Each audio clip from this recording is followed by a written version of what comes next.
नमस्कार दोस्तों, मैं आपको ऋषि पंचमी व्रत कथा सुना रही हूँ। सतयुग में विदर्भ नगरी में शेनजीत नामक राजा हुए थे। वह ऋषियों के समान थे। उन्हीं के राज में एक कृषक सुमित्र था। उसकी पत्नी जयश्री अत्यंत पतिव्रता थी। एक समय वर्षा ऋतु में जब उसकी पत्नी खेतों के कामों में लगी हुई थी तो वह राजस्वला हो गई। उसको राजस्वला होने का पता लग गया, फिर भी वह घर के कामों में लगी रही। कुछ समय बाद दोनों स्त्री पुरुष अपनी आयु भोग कर मृत्यु को प्राप्त हुए। जयश्री तो कुतिया बनी और सुमित्र को राजस्वला स्त्री के संपर्क में आने के कारण बैल की योनि मिली, क्योंकि ऋतु दोष के अतिरिक्त इन दोनों का कोई अपराध नहीं था। इस कारण इन दोनों को अपने पूर्व जन्म का समस्त विवरण याद रहा। ये दोनों कुतिया और बैल के रूप में उसी नगर में अपने बेटे सुचित्र के यहाँ रहने लगे। धर्मात्मा सुचित्र अपने अतिथियों का पूर्ण सत्कार करता था। अपने पिता के श्राद्ध के दिन उसने अपने घर ब्राह्मणों को भोजन के लिए अनेकों प्रकार के भोजन बनवाए।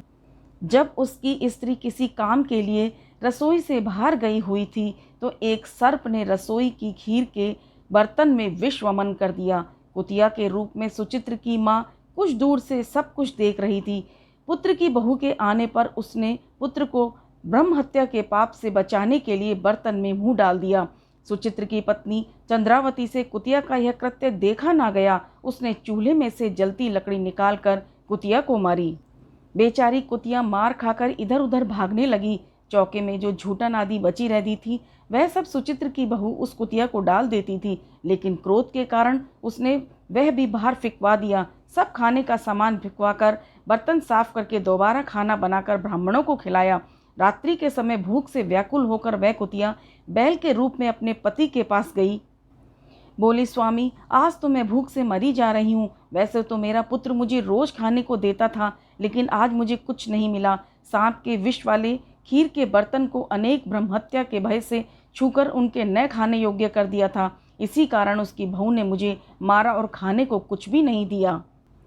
तब वह बैल बोला, हे भद्रे, तेरे पापों के कारण तो मैं भी इसी योनि में पड़ा हूँ और आज बोझा ढोते ढोते मेरी कमर टूट गई। आज मैं भी खेत में दिन भर हल में जुता रहा। मेरे पुत्र ने आज मुझे भोजन भी नहीं दिया और मुझे मारा भी बहुत। मुझे इस प्रकार कष्ट देकर उसने इस श्राद्ध को निष्फल कर दिया।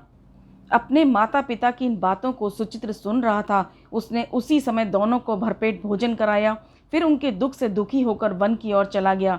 वन में जाकर ऋषियों से पूछा कि मेरे माता पिता किन कर्मों के कारण इस नीच योनि को प्राप्त हुए और अब किस प्रकार से इनको छुटकारा मिल सकता है। तब सर्वतमा ऋषि बोले, तुम इनकी मुक्ति के लिए पत्नी सहित ऋषि पंचमी व्रत का धारण करो तथा उसका फल अपने माता पिता को दो।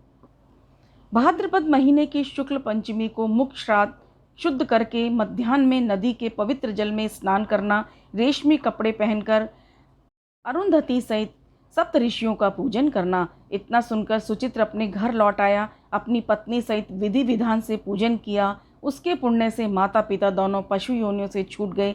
इसलिए जो महिला श्रद्धा पूर्वक ऋषि पंचमी का व्रत रखती हैं वह समस्त सांसारिक सुखों को भोग कर वैकुंठ को प्राप्त होती है। धन्यवाद।